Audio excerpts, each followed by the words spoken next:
This is Madeline Lyons, a 16 in Professor Gronus's Russian 13 class, and I'm interviewing Brian Frake, who was a Dartmouth 13. He's now 24, living and working in Boston as a data analyst at Kogo Labs. And we are here to discuss one of his favorite pieces of folklore in the genre of childhood games. But before we get there, we're going to get to know a little bit more about him. So please tell me about where you grew up. Yeah, so I'm Brian Frake. I grew up in West Long Branch, New Jersey, right on the Jersey Shore. So I went to a small elementary school, only about 100 kids. That's kind of where I first learned to play hide and seek, and something I would always practice with my brother to be ready for recess. So, did you go to public, private school, co-ed, all Yeah, boys? so I went to a public school.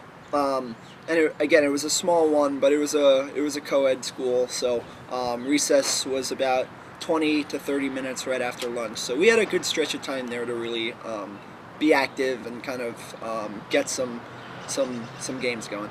Okay, and your brother, is he older, younger? Yeah, Much so older? my brother's about 4 years older, so I'd say I learned hide and seek at an early age because he had already known it, and so he since again it was just two of us.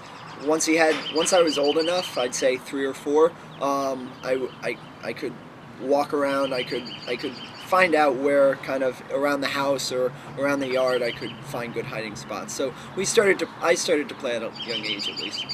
Okay, and so you would say that it's older kids taught younger kids either at school or at home how to play. Yeah, I mean that's not it's not specific to every person, but at least in my childhood, yeah, it's nice to have an older brother because he can kind of teach you and the ways of the different things he's learned, and so I found that really valuable just because then I had something to also bring to the school when I was in kindergarten or first grade. Right, before everyone else had learned Right. how to play. Right. So could you describe how to play hide and seek for me? Yeah, absolutely.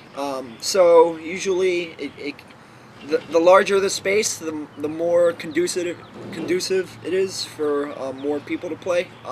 Again, it just takes more than one person, but it's kind of unlimited in the total number of people that can play, depending on the space, of course. But essentially, all your peers or all the players except one hide, and they get creative in where they try and hide, so they're not the ones seeking other people out. So again, there's one person that's deemed with the seek responsibility, and it's you can kind of guess there. People get pretty creative in where they hide, but again, it really depends on the space in which you're playing. At home, you kind of had the neighborhood, but at school, you can't really leave the grounds. So with a small public school, again, we were kind of limited by the total number of people who could play, just because there are a finite number of hiding spots.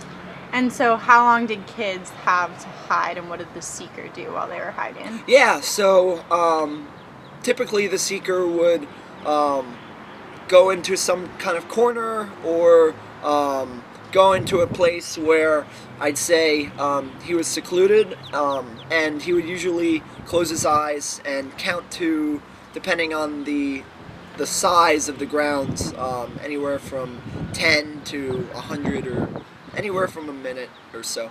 Okay, and what happened when kids were found? When kids were found, obviously,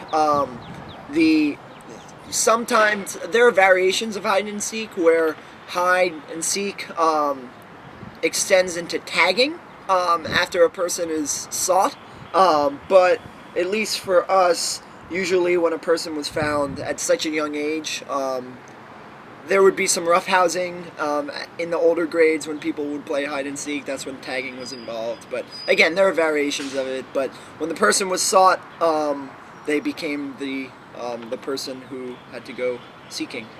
Okay, so when I played when I was little, they joined the seeker, and the group of seekers got bigger, and the last person hiding won. Did you play like that, or? No, I'd say it was always one seeker, and Okay. then it would always stay that kind of size. So what happened to the previous seeker once he found the first person? Did he go hide? Yes, that's okay. correct. So the game was kind of never ending for you. Exactly. Oh, Exactly. okay. You could go until and so in that way, like it was kind of the case where I don't know, when recess would end, it would never feel like, oh, there was just like you didn't finish the game, you know? It kind of felt like, okay, it could end whenever because it's only one seeker. Okay. And do you know any variations of the game?